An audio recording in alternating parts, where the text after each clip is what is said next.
did pretty good. That's all I'm gonna do today. I'm feeling under the weather. So, yeah, put it in the water and it ran good.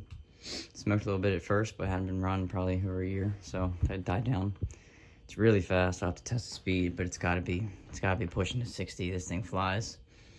Looks like there's a little water inside the bilge. I don't know where it's come from, but it didn't seem to be getting more, so it might have just been in there. I'm not sure. But other than that, it runs pretty good. So, stay tuned for the next video to see what we do next.